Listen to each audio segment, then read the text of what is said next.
Il-Parlament Ewropew approva regoli ġodda biex sal-2024 l-Unjoni Ewropea ikollha charger wieħed u komuni għal mobiles u tamir elettroniku żgħir bħal tablets u kameras diġitali. L-anaħħari ta' dan kollu huwa biex jitnaqqas l-iskart u anke sabiex il-konsumatur jerġa' juża dawn iċ-chargers meta jixtri apparat elettroniku ġdid. Sa tmiem is-sena 2024 kull mobile li jinbih fil-pajjiżi tal-Unjoni Ewropea irid ikollu port għal dan iċ-charger komuni.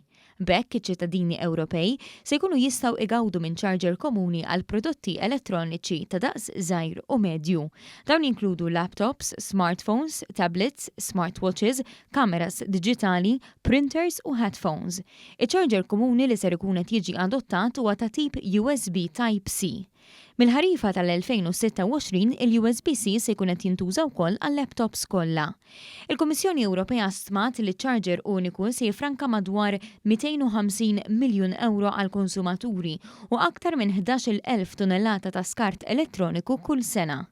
Id-deputat Ewroparlamentari Alexa Giussaliba li kien ir-rapporter tal-Parlament Ewropew li xpruna din il-bidla ikkummenta li dan huwa żvilupp importanti għall-Unjoni Ewropea għaliex kisbet rebħa l-konsumaturi Ewropej u għall-ambjent Ewropew.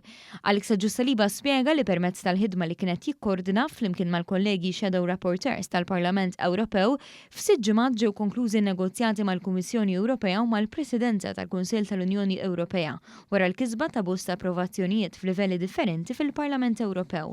Huwa qal li dawn ir-riżultati jiġdu rrieda politika qawwija biex jinstabu soluzzjonijiet tanġibbli li jtejbu il-ħajja taċ-ċittadini Ewropej. Nemmen li llum hija ġurnata importanti ħafna fejn wara 10 snin ta' diskussjonijiet issa għandna b'mod tanġibbli dan iċ-charger komuni li jista' jibda jitgawda mill-konsumaturi Ewropej.